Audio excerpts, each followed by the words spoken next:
বৈষম্য বিরোধী ছাত্র আন্দোলনের সময় সমন্বয়কদের ডিবি হেফাজতে আটক ও স্বীকারোক্তি সহ সকল কূটকৌশলকে বৃদ্ধাঙ্গুলি দেখিয়ে একের পর এক কর্মসূচি আসতে থাকে ছাত্রদের এবং সফল হতে থাকে প্রতিটা কর্মসূচি।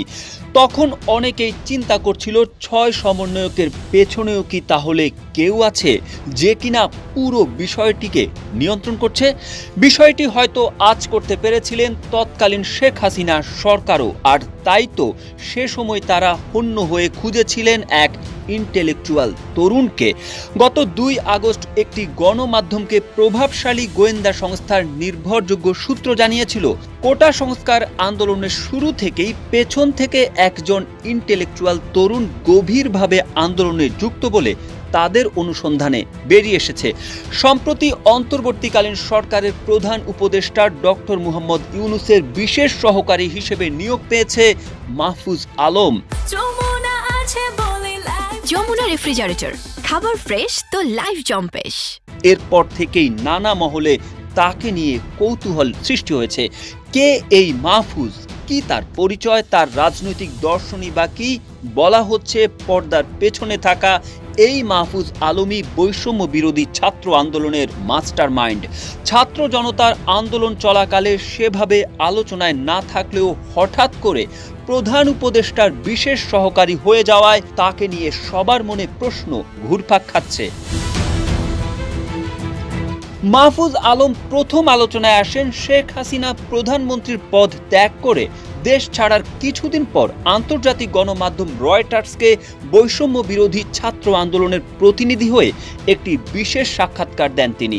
সেখানে নতুন রাজনৈতিক সংগঠন খোলা সহ গণ অভ্যুত্থানের চেতনা ধরে রাখা, সরকারকে সংহত করা, রাষ্ট্র ও সমাজের নানা অংশীজনের সঙ্গে বলে আগামী বাংলাদেশের রূপরেখা তৈরির কথা জানান। ওই সাক্ষাৎকার আরও বেশি আলোচিত হয় তার বক্তব্য ভুলভাবে মিডিয়ায় আসায়। পরে এ নিয়ে হয়েছে অনেক আলোচনা সমালোচনাও।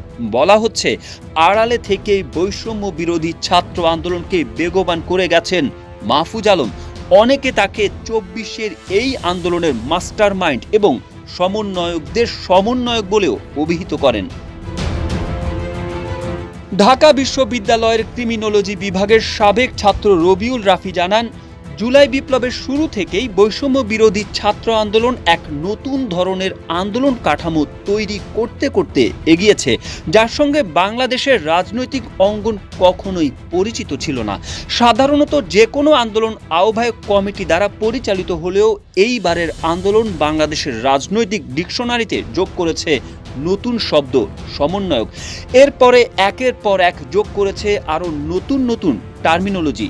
Bangla blocked, complete shutdown, March for Dhaka, এই ধারণাগুলো বাংলাদেশের রাজনৈতিক অঙ্গন আগে কখনো দেখেনি। ৬ সমন্বয়ক ডিবি হেফাজতে থাকার পরেও একের পর এক কর্মসূচি আসে, সফল হতে থাকে প্রতিটা কর্মসূচি। তিনি তার এক ফেসবুক পোস্টে লেখেন, কিভাবে কে কোথায় বসে তৈরি করত এই রূপরেখা, এই চিন্তা আমার মাথায় তখন থেকেই ঘুরপাক খাচ্ছিল। সম্প্রতি ডক্টর ইউনূসের বিশেষ সহকারী হিসেবে নিয়োগ প্রদান করে মাহফুজ ভাইকে প্রকাশ্যে আনার মাধ্যমে সেই জটটা খুলতে শুরু করেছে।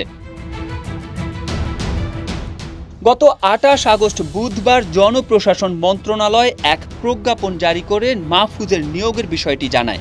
তবে আন্দোলনের সময় আলোচনায় না থাকলেও হঠাৎ এত বড় পদে পদায়ন করার বিষয়টি নিয়ে বেশ আলোচনার সৃষ্টি হয়েছে।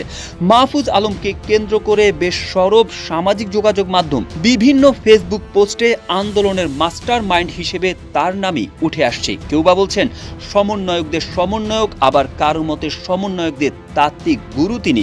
মাহফুজ আলম লক্ষ্মীপুরের রামগঞ্জ উপজেলার ইসাপুর গ্রামের ছেলে। পড়াশোনা ঢাকা বিশ্ববিদ্যালয়ের আইন বিভাগে। তার সেশন ২০১৫-১৬। ক্যাম্পাসে তার পরিচয় ছাত্র সংগঠন গণতান্ত্রিক ছাত্র শক্তির তাত্ত্বিক নেতা হিসেবে। তবে বিভিন্ন সূত্রে জানা যায় প্রথম সারির আন্দোলনকারীদের অনেকেই তার নেতৃত্বের ছায়াতলে ছিলেন। তবে আড়ালে থেকেই আন্দোলনকে বেগবান করে গেছেন তিনি। নিজের সামনে না থেকেও সামনের মানুষদের আরও এগিয়ে যাওয়ার মন্ত্রণা জুগিয়েছেন তিনি। বিভিন্ন গোয়েন্দা সংস্থা এই মাস্টার মাইন্ডকে হন্য হয়ে খুঁজলেও তিনি ছিলেন ধরাছোঁয়ার একেবারেই বাইরে।